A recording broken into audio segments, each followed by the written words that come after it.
Dragon Ball Super Lost Family. We open up with Goku going around to everyone in his local friend group, such as Gohan, Vegeta, and so forth, and all of them are busy with Vegeta realizing he's getting older and wants to spend as much time with Bulma as he can due to Bulma supposedly not having as long of a lifespan as the Saiyans. Thus we continue on.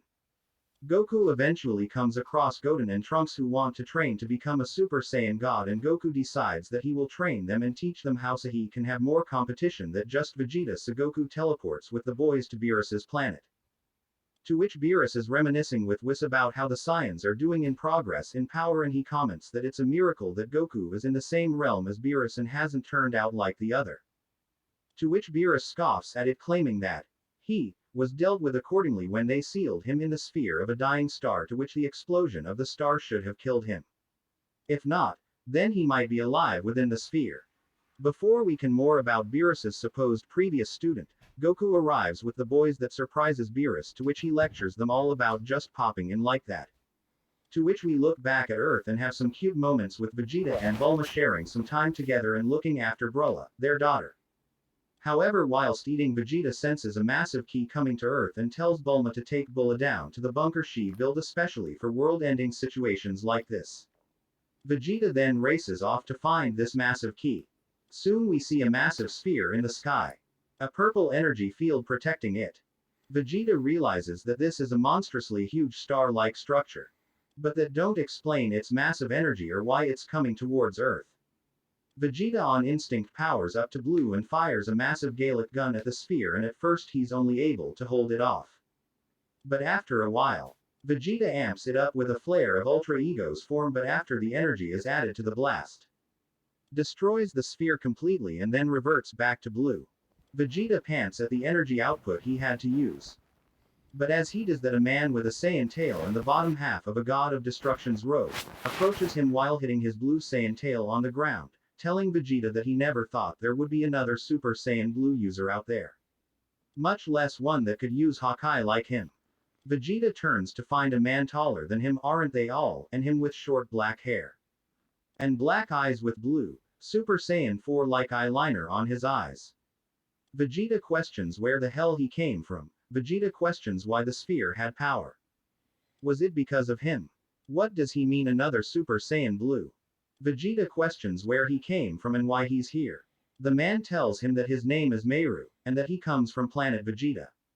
His goal right now is to get the attention of the God of Destruction, Beerus. But given Vegeta's power, he must have met him or trained under him as well.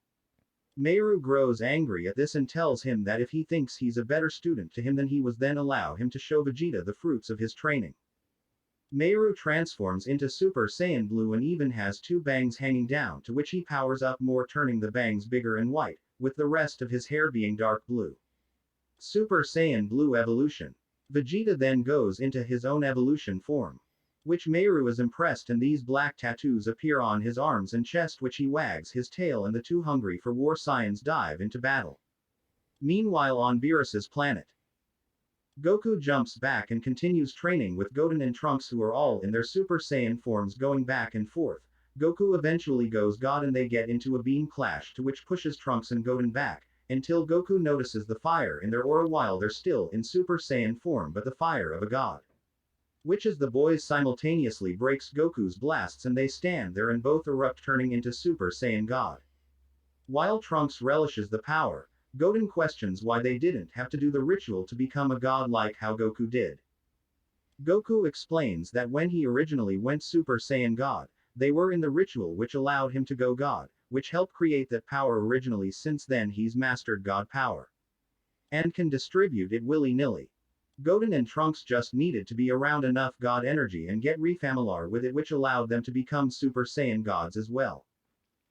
Goku then even comes up with the theory that if after Goku went God in the ritual originally, and then did a second ritual with them all involved, all of them, even Vital, a non-Saiyan, would become gods as well, but only theoretically.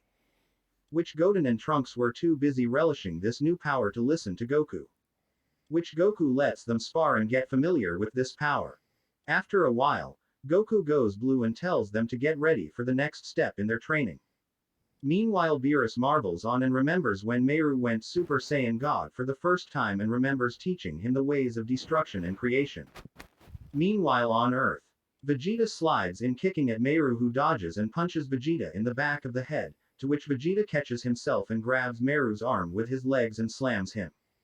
Then rockets up, blasting dozens of blasts down to Earth, which Meru smacks them to the side and knees Vegeta in the face.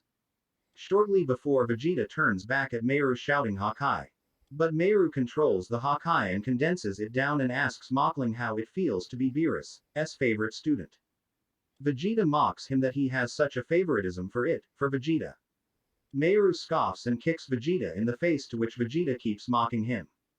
But Meru is surprised when Vegeta punches Meru in the gut and double axe handles Meru in the back, before catching him by the tail and swinging him around by it. But Meru stops himself from flying into a mountain, and rockets back at him and cloths lines Vegeta in the gut, before Meru grabs Vegeta by the face and smashes him through the earth.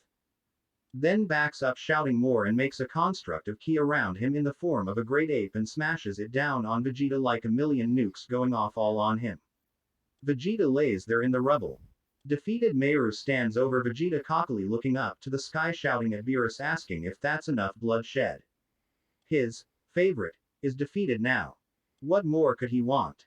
But as Meru looks back at where Vegeta was, Vegeta is gone. Vegeta now stands behind Meru powered up to Ultra Ego, and tells Meru that this is the end of the line for him, then elbows him in the back of the head before striking all of his limbs at the same time, then drags Meru across the battlefield beating on him relentlessly until Vegeta spins upside down and kicks Meru in the eye, and Vegeta ball shots Meru causing him to fall to his knees before Vegeta then Air Force pushes Meru back and then powers up the power of Super Saiyan Blue in one side and the power of Ultra Ego aka Destruction aka Hawkeye, and puts it together to his ultimate final flash, and fires it straight at Meru. Meru then stands ready to take it on and leaps up at it, punching it with full veracity, shaking the entire universe, sending shock waves of his power across Universe 7.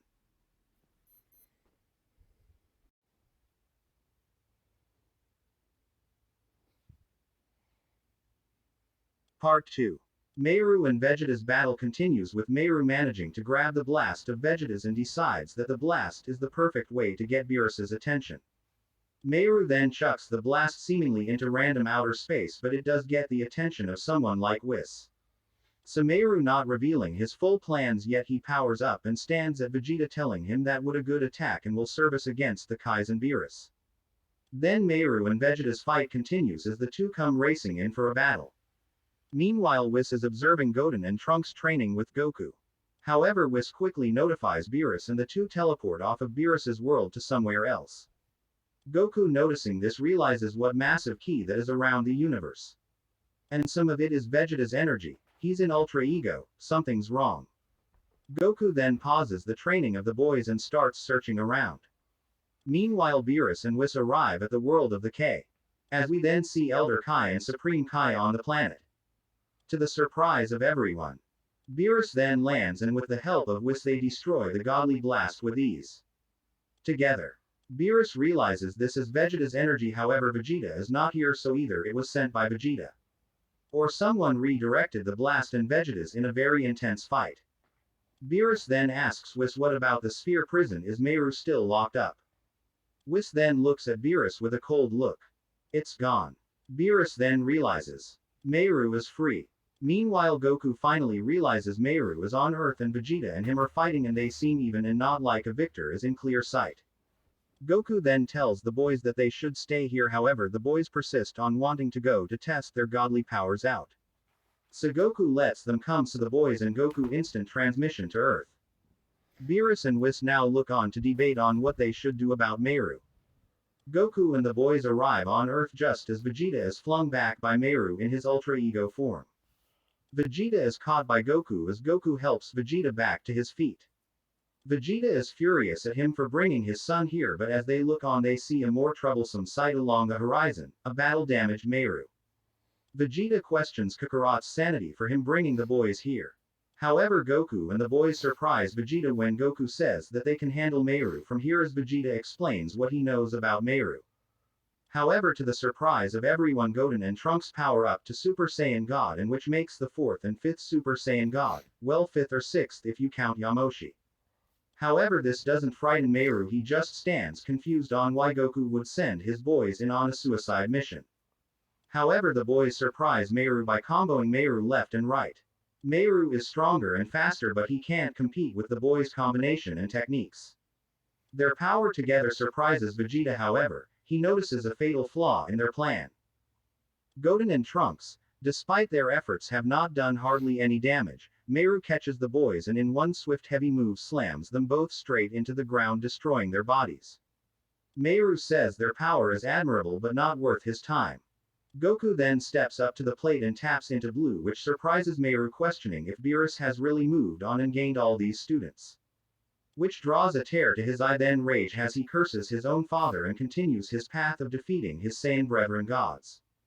Goku taps into Kaioken, then Vegeta puts his hand on his shoulder, telling him that they're gonna need help on this one. Meru is just in his blue evolved form, and from his power and the way he's been talking, this isn't the extent of his true power. He may be able to use Ultra Ego too, maybe even something beyond that. It's best they take him out now. Goku and Vegeta then both power up to blue and then master Ultra Instinct and Ultra Ego respectively and race in battling. Meru is overwhelmed, and with every blow the duo landed on him, he spewed blood, he stumbled to walk, he was blasted over and over and over again until his body is completely broken to pieces. Meru then flashes an untapped and unseen power before, and lands one shot on the duo simultaneously, which immediately destroys their bodies. Vegeta and Goku power down to base and collapse with broken bodies and blood all around them. Meru turns back to a normal blue form, not evolution, and comments that he was saving that for Beerus and can't let him know his student surpassed him. Not yet. However, Meru is irritated when he's caught off guard and blasted in the back by a new blue user. Gotenks. Reason being Super Saiyan Goten and Trunks fused into Super Saiyan Gotenks. However, Gotenks could access 3, despite neither of the counterparts even being close to that. So it's logical to assume in God form they fuse into God Gotenks, then they amp it up to blue. Gotenks then races in, kicking Meru across the face and defending their fathers. They actually hurt Meru to the point he's being worried. Goku starts picking himself up and tells Vegeta that Gotenks is gonna get hurt out there. They have some senzu beans that could heal them up and they could fuse and defeat Meru. However, hearing this, Meru kicks Goku in the arm so hard that it snaps. And he steals the senzu beans. He eats them all, healing him back to full power and even getting a Zenkai boost. He erupts in a blue form with a hint of Hawkeye power, which has Hawkeye markings through his chests, and his black tattoos make markings all across his forehead. Meru then kicks Vegeta in the face, which as he forces Gotenks back, he beats down Vegeta and Goku until the point Gotenks erupts with a higher level of blue evolution and punches Meru, and even tapping into and Walking Production's original form, but this time in blue. Super Saiyan Blue Bloodlust. And even surprises Meru, and so they keep battling. Vegeta notices that Meru missed one of the senzu beans when he tried to guzzle them all down before. Vegeta breaks up the bean and gives half to Kakarot and some to himself. They are now somewhat healed, then they decide to fuse. They emerge as base Vegeta and race in to stop Meru. He uses just base Super Saiyan to throw Meru away and lands beside Gotenks in his bloodlust form and tries to calm down his son to where he can talk to him and reason him. After that, Vegeta bear hugs him and shows him some fatherly love and support, and Gotenks keeps his bloodlust form, but now he has control over Super Saiyan Blue Bloodlust, and now he's ready to unite with his father to stop Meru. Vegeta enters Super Saiyan Blue Evolution, and Vegeta tells Gotenks with a smirk to do something together with them. And at that moment they both erupt with Kyoken and races in at Meru together, both Kyoken comboing him left and right. Vegeta kicks Meru across the face. Gotenks kicks him in the balls, and they're really standing their ground as Meru gets infuriated. Vegeta and Gotenks use their full power and fire and Kamehameha together straight up at Meru, who tries to counter with his own world-ending blasts. But they easily blast through it. However, their blast does destroy Meru's, it doesn't hit Meru. Meru just barely manages to dodge it. However, Vegeta and Gotenks celebrate a little too early as Gotenks is excited with his new power. They think they've won until Vegeta still senses something that even Beerus and Whis on the other side of the universe can feel. Meru dives out in his Ultra Ego form but with silver eyes. Ultra Instinct Eyes. Gogeta stands scared with Gotenks in confusion as Meru comes out of the smoke and ready to continue the battle as if nothing happened.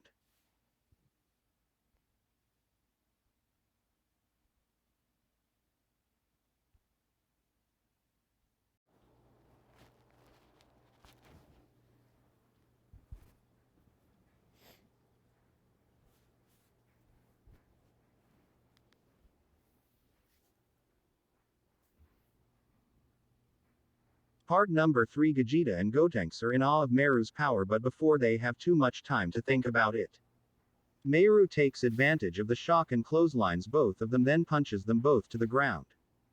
Gogeta and his sons leap back up to battle Meru, but Meru is using the powers of Ultra Instinct, which is nearly impossible for Gogeta to counter, unless. To which Gogeta races in, gut-punching Meru. However, Meru dodges and elbows Gogeta in the face, then uses the glare of UI to lay thousands of blows on Gogeta in a matter of seconds, knocking him out of Kaioken. Gotenks figures out that Ultra Instinct can only dodge one thing at a time, no matter how fast his body can move. So Gotenks powers up to Blue Bloodlust and fires a barrage of ki blasts all over the battlefield, with each one causing an explosion. However, Meru goes on to dodge every one of them, and when a blast did get close, he Hakai'd it. Gotenks then gets smart and uses his godly energy and normal ki energy to make a ki smoke barrier to where Meru can see it, but it can randomly hit him whenever Gotenks feels like, which is exactly what starts happening. However, Gotenks does land 2 shots on Meru which explode on him, which indicate that Meru needs to dodge more, so he starts using his own ki energy to make a wall to try to push out of this smoke screen. But Gotenks was one step ahead and used his Ghost Kamikaze attack, which are hugely more powerful now, and all of the ghosts race in after Meru to be like wardens so he doesn't get out.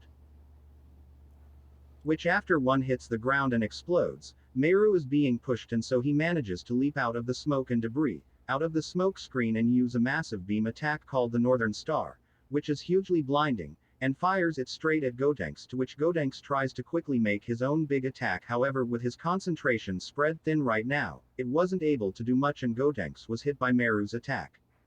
Meru then scoffs that this is getting annoying. Gogeta then flies in past Meru's Ultra Instinct and spin kicks Meru dead in the head. With Gogeta having now using the white hair Ultra Instinct and racing in catching his son. And Gogeta and Gotenks formulate a plan. Basically, Gotenks and Gogeta are no match for him separately, but if they work together and using his own Ultra Instinct, could keep pace with him, but he needs Gotenks to be the one to actually fire on Meru to keep him off pace, so Gogeta and them can find an opening and kill him before he has a chance to power up now. Gotenks agrees and tells him at the end, he's going to use his biggest attack ever, so get him in the air. Gogeta nods and races into battle Meru, with both of them being able to dodge each other over and over, hitting each other simultaneously, with neither side being able to overpower the other. Meru uses Hakai, but Gogeta uses Ultra Instinct construct in the form of blades and slices the Hakai in half, then races in to attack Meru, who manages to advance his Ultra Instinct, and kicks Gogeta in the face, with Gotenks firing a blast at Meru. Meru dodges, but the point wasn't to hit Meru, it was to keep him in motion, so it's harder for the body to react as well, and so Gogeta takes advantage by kicking Meru in the face, then conjuring his blades and stabbing them in each of Meru's legs. Which Gogeta tears out the blades and uses the power of destruction in his fist, and uppercuts Meru in the face, sending Meru flying into the sky. Gogeta then powers up his final Kamehameha and fires it straight at Meru. Meru then blasts the power of Hakai through Gogeta's blast, which Gotenks fires his own blast to strike the Hakai beam, which the Hakai erases Gotenks' blast, leaving Gogeta just fine. Meru turns his attention to Gotenks and races at him, but Gogeta races after him, but Meru was using it as a ploy. Meru turns around and gets Meru in a chokehold and starts choking the life out of him. Meru then pile drives Gogeta down to earth in a massive crater, and even burrowing him through the earth completely until they come out the other side and then come smashing into the moon. Meru shares the same weakness as Gogeta. They can't breathe in space, so Meru holds his breath, and then chucks Gogeta through the hole they just barreled through the earth. Which Meru then races after Gogeta's near lifeless body. Gotenks finally ready to fire his biggest attack yet. The godly Kamikaze bomb. To which we see Gotenks with the bomb above his head full of massive blue and red energy with a bunch of mini ghosts holding the bomb with the real Gotenks. Meru comes racing out, which Gotenks tries to get his hands in motion to throw the ball with his ghosts, which the bomb itself is massive. However, Meru comes rushing through ready to end it in Hakai's Gotenks' arms, and then Hakai beams through the bomb and causes it to explode on Gotenks and Vegeta and everyone around, with Gotenks' final attack being a dud. Meru stands over them with the wind blowing and in him still seeing no sign of Beerus. Vegeta and Gotenks are diffused back into their respective counterparts. Meru powers up an energy ball of Hakai energy and readies to fire it down upon the earth and our heroes. A beam of light and rainbow comes crashing through the blast, disrupting it. Meru then floats to the ground and comments, "They're finally here." And through the rubble and mist, we see Beerus and was standing there, with Beerus looking more worried than ever before. Beerus simple comments, "Meru, my son, it's been a long time." Beerus then nods his head as Meru spits and says, "Yes, it has been, father, it's been a long time coming." Vegeta and everyone look on in horror at what they are hearing and gaze upon. Especially due to Whis' worried face.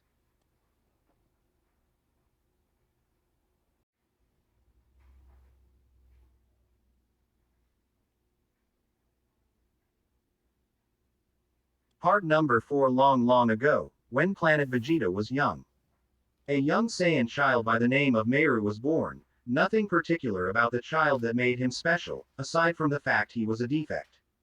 His eyes weren't like Saiyan eyes, they were black. He could see heat waves all around the planet. Feel the vibrations from the other side of the planet. He couldn't be considered normal despite having a power like everyone else. Meru was nearly killed for his defects, similar to how another child, Broly, would eventually be. But the king at the time decided to let the child live after a sneak attack from one of the Saiyan's mortal enemies failed due to Meru being able to recognize the bombs on their ship and their heat signatures that didn't match the other Saiyans. Which proved his worth to the king. Which Meru grew up to be a teen as a devout servant and general of the armies of King Vegeta.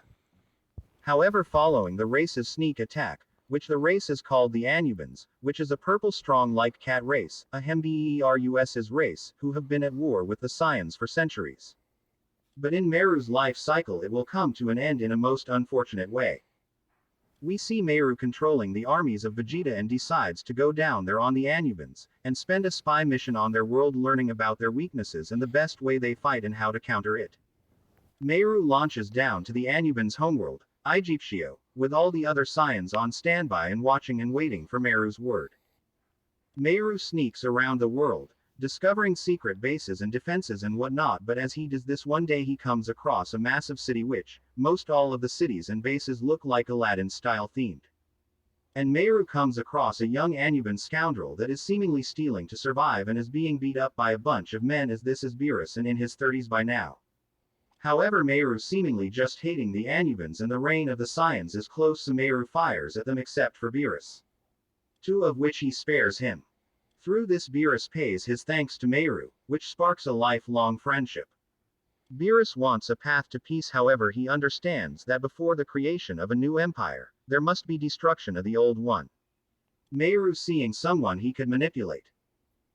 So Beerus and Meru continue a crusade of finding the weaknesses of Egyptio, and in some cases destroying some smaller bases and even influencing some smaller Anubans to join Beerus's cause, which they gain enough ranks to become a small army through their sheer charisma and due to them keeping Meru's involvement secret. However, Beerus's forces make the rash decision to attack early after the loss of one of their comrades, so they began their civil war. Which went on for months, and Meru's involvements become public to the team, which the war causes the Anubans who fought against the empire to collapse and lose. To which we see Beerus at the rubbles of his movement and all his dead comrades. Beerus shouts, "No, no, I am so sick of Egyptio's rule. I am so sick of the strong ruling the weak, and when the weak become strong they die. It isn't right. None of it is." Beerus channels all of his energy into a blast. It should all be destroyed. As Beerus yells this, a purple glow surrounds him and he fires, without any training to be a god of destruction, a ball of destruction which didn't do much but destroy a building, but the fact he could do it at all gets the attention of an angel. Whis. who then takes Beerus off-world, leaving Meru to pick up the body of the Anubans, which scares them and makes him believe that his closest friend and the only father figure he ever had is dead, which causes him to erupt as a Super Saiyan for the first time in Saiyan history, which the power is so bright that it gets the attention of the Saiyan ships outside of Egyptio's atmosphere, and they think it's an explosion caused by an Anuban weapon, but the fact is it's just the Super Saiyan of legend, which ends up causing the Saiyans to dive in due to them thinking the Anubans would fire this new weapon or were being attacked by another race, which is the Saiyans to conquer, not anyone else's, which sparks the Saiyan takeover of Egyptio, which the Saiyans slaughter every last one of the Anubans until they win the war and completely take over. This haunts Meru and causes him to put all of the Saiyans' actions in question, and he still holds out hope that his father figure is still alive. However, after a long time searching for Beerus, instead of dealing with the trauma head-on, Meru drowns himself in insanely dangerous missions that in most cases caused him to get scratched, cut, etc. And he eventually lost himself to the madness and just went on and rampage after rampage against whatever forces the Saiyans needed destroyed or artifacts needed to be taken. However, one day, lost in his madness, Meru just finished slaughtering another planet, when he and his squad are then ambushed, and even he couldn't defend off against these Saiyan-eating beasts in his Super Saiyan form, so his comrades, seeing him as their best option, gave them all of their remaining power and life force, which turned him into a Super Saiyan god, and with his two bangs in his face turning blue, something even beyond that. However, not long after the god power fades, Beerus and Whis arrive and pick up Meru due to the massive source of god energy without any authentication from any god or angel, etc. So now it's a chance. Meru wakes up on what we know to be Beerus's world, as in where Goku and Vegeta train in the current series. But as of now, he is the first. Beerus welcomes the Saiyan with Whis as laid back as ever, not caring too much of this Saiyan despite the massive "you kidnapped me, you son of a bye" vibes he's getting from Meru, but he still insists on Beerus himself dealing with this one particular Saiyan. As Beerus approaches, he recognizes Meru, but Meru doesn't recognize him.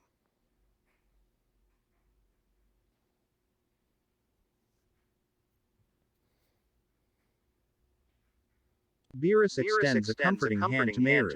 My dear son, you have lost your way, he says as he then takes in Meru for the rest of his teenage years and into adulthood.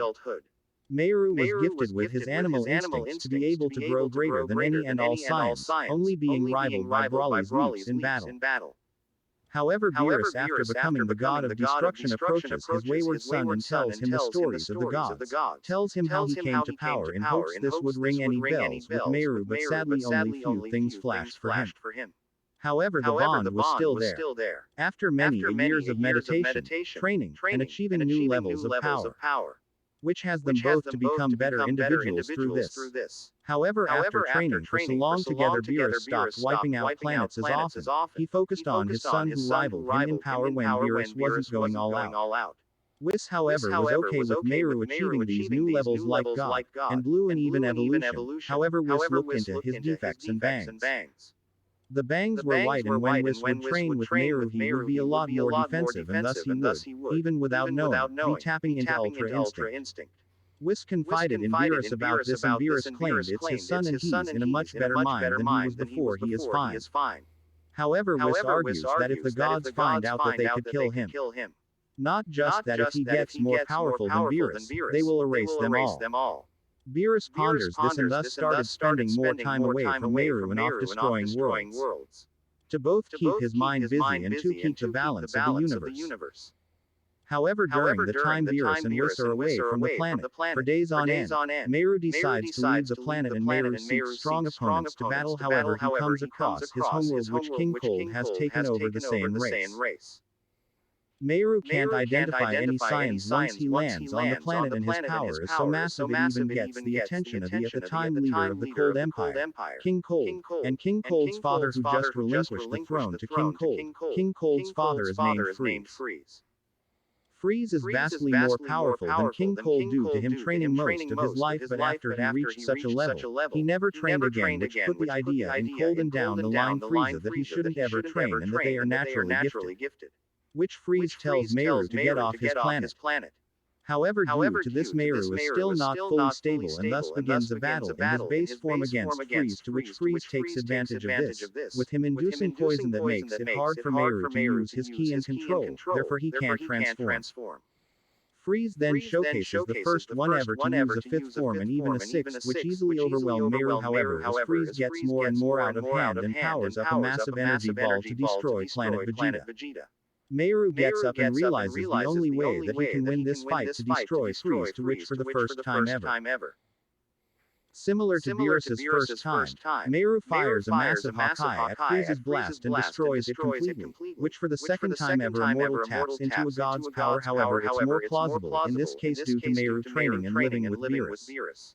However, he accidentally taps into Ultra Ego and thus destroys Freeze and scares the daylights out of a young King Cold, which immortalizes the Saiyan suppression and fear in his heart to be carried through by his sons.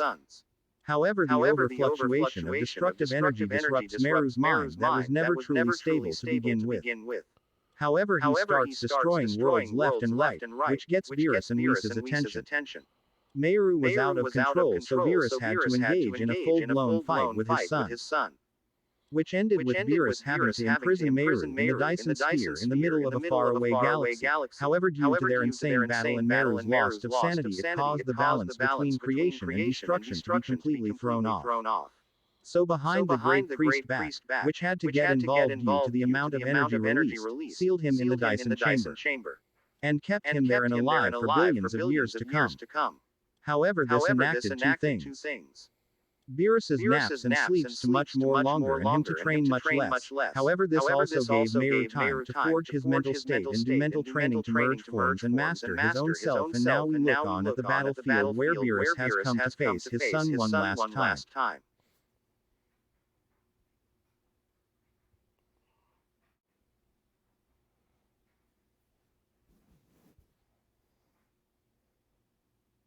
Part number 6. Meru, now in a much more intelligent and vengeful mind, berates his father for not being able to fix his mind. He blames him for leaving him twice and punishing him for something Beerus and Whis could have prevented. Beerus sighs, trying to ignore his son's heart-crushing comments, and gets into his own original fighting stance. Meru gets angry at his father ignoring his comments, but Meru tells him despite being battle damaged from Vegeta and Gotenks, it won't save Beerus from what's coming. Thus father and son get into fighting stances, similar to each other, and they power up with a worried Whis watching on. Beerus and Meru race in and clash all over the landscape in a matter of seconds. Beerus and Meru exchange blows and blasts complementary to each other, with neither truly going all out yet. They seem dead even until Meru turns up the heat a little and uses his own modified version of the Kaioken. The Elioken, credit the manga it came originally from, which punches Beerus back and has him turn it up to full power for a split second and punches Meru in the face, busting his nose and sending him flying. Whis warns Beerus that if they get too out of hand again, Whis will not hesitate to eliminate both of them and replace Beerus with someone else. He cannot lie to the Great Priest again. If he ever found out, it could be the end of this universe. Beerus keeps this in mind and races in battling his son. As they battle, their Hawkeye power starts turning the ground to dust around them, which causes them to start flying and taking the battle across the landscape, which even has them flying through the deep hole that Meru and Vegeta made through the earth in their battle, even crashing into the core of the earth and possibly flying around Agartha. But they then race out of the earth and hit their fists so hard that reality starts shifting and breaking through time, which causes the universe to shift through the ages, such as the Dark Ages, to the modern time, to the Ice Age, to even the future, which is oddly Shapan, then back to present time. Beerus then kicks Meru through spaces, since Beerus can breathe there and last he checked Meru couldn't. This puts Meru at a disadvantage and gives Beerus a chance to get the upper hand and knock Meru out before the destruction and power get too far, which Beerus amps it up to about 98% and punches Meru so hard that it sends Meru flying through planets and all the way back through Earth, which causes massive damage to the planet. To which Goku and Vegeta are baffled by all this, and Goku grabs the boys and tells them that they need to go back to their families and get them to safety.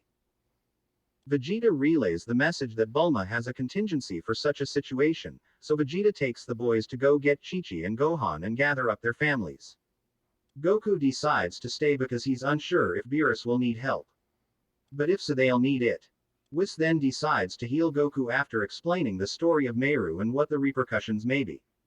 We then look back at Beerus and Meru, who's decided to quit the games. Meru goes into Mastered Ultra Instinct, Ego in the fused form, which he calls Perfect Instinct.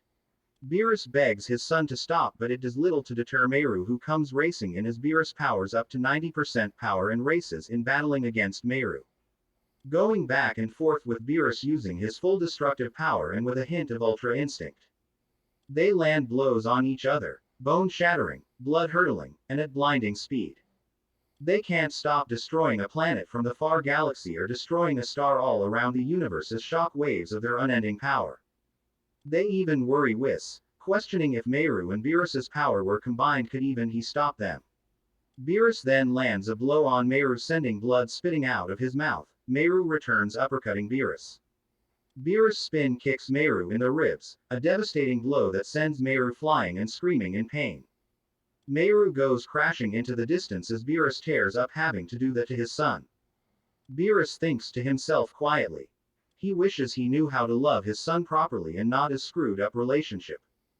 Beerus did try. His parents abandoned him, but he tried his best with Meru and he never meant to abandon him. He never meant to change him. He just wanted to keep Meru safe and. But before he can continue talking to himself, Meru bursts out of the rubble angry. Meru is pissed and pointing at Beerus, lecturing him, telling him and asking him why did he leave him if he claims to love him like he says he does.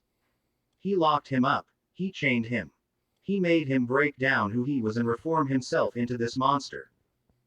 Beerus tells him about what the Grand Priest was going to do if he didn't, and that he never meant for his ascent into godhood to take away from Meru. Beerus can't say he thought he was dead because he didn't, but he just never knew. And he is sorry for what he did. For a brief moment Meru almost lets go of the rage and hate. But Beerus makes the mistake of being proud for Meru to reform himself and build a new person, and says that it all worked out for the best in the end. And this takes away any sympathy he had, Meru I mean, and he powers up and gets ready to end this fight. Meru powers up to the max limits of the god forms he has combined and powers up an ancient technique Beerus had originally only used in the Great God War for the multiverse long ago. The Destroyer's Pennant, which is where the individual, in this case Meru, condenses all of his godly energy and destructive energy through their entire existence into one attack, which coalesces into a singular point against Meru's chest, then into a position similar to the final flash. Beerus panics as he never thought that he would have to use such an attack like this twice in his lifetime, as he powers up as well and turns all of his energy into the Destroyer's Pennant, and prepares to fire back at Meru. Meanwhile, Goku is freaking out cause he never knew Beerus, or Meru's, power could go this high. This is far higher than his Ultra Instinct right now. Goku then looks at Whis, who is looking on worried, and then flashes his light of his staff on Beerus and Meru, doing something to them. Meanwhile Goten wakes up panicking and breaks free of Vegeta's grasp and is concerned with his father, who decided to stay back. Vegeta urges him to go with him, but Goten turns Super Saiyan God and races back to his father. Vegeta almost tries to stop him, but he realizes that his family isn't worth the risk, even to someone like Goku's family, and races off with Trunks to Bulma. When they arrive, Vegeta explains what's going on and Bulma is confused, but activates Z contingency as the rest of the Z fighters enter Capsule Corps grounds. Bulma's device then takes the entirety of Capsule Corps property and teleports it off Earth and into another dimension, which Vegeta looks shamefully on as they can still see what's happening on Earth, and he has to break the news to Gohan, which will be hard. Meanwhile, back with Meru and Beerus, Whis casts a barrier over them which puts them at the same spot Broly and Vegeta went to in the movie, in between timelines and universes. Beerus then smiles at his old friend and powers up to 100% against his son. And Meru does the same, as Beerus knows now that it's highly unlikely that their Grand Priest will notice them while here. Which Meru and Beerus fire their Destroyer's Pennant at each other, with the blasts colliding, shaking the very fabric of everything in creation, even back up with the Great Priest and Zeno. They can feel it. But Beerus and Meru push and push more and more of their seemingly endless energy at each other, to the point their muscles bulge and explode from too much pressure and strain. Meru tries to tap into Elioken again, but it just seals his fate. Meru's body, under too much pressure, explodes and the blasts connect, erasing the blasts themselves from existence, which drifts this what if onto its own timeline and away from the main super timeline. Basically, Meru and Beerus made such destructive power that all the characters in this what if all lead up to super, but everything after the Moro arc and a little bit of the Granola arc, that's all here, but aside from that, this has become its own continuity. Goku's atomized existence comes back together after the blasts are gone and the fighting is over. Meru is now reverted to his base form. He tries to go blue, but his body just backfires and blows another muscle on him. Meru then falls back. Beerus stands over him with his hand on his rib and one pointed at Meru's face. Goku and Whis watch on in mystery. As Goku then sees Beerus form a Hawkeye. Beerus tells Meru that he promised Whis on his honor as a destroyer. If Meru ever got out and left destruction in his wake again, Beerus would destroy him. Meru sits there bloody and smiling. He tells Beerus that he was right. Go ahead and remove him from existence just like he wanted, but this time once he erases Meru, it won't be Beerus leaving Meru, it'll be Meru leaving Beerus, in a way, from which he could never come back from. Beerus then sighs and points the blast at Goku, firing it at him. Which surprises even Whis. Beerus's destroyer garments fade. As Beerus looks down at Meru, he said he promised on his honor as a destroyer that he would destroy Meru, but he is no longer Beerus the destroyer. He is just Beerus the mortal.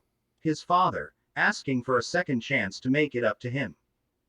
Meru is shocked by his father's love and compassion towards him. Meru then realizes Beerus was willing to give up his godhood for Meru and that Beerus and Meru have a lot to talk about. Beerus then asks Whis if he will do him one more favor as his friend and not as his master.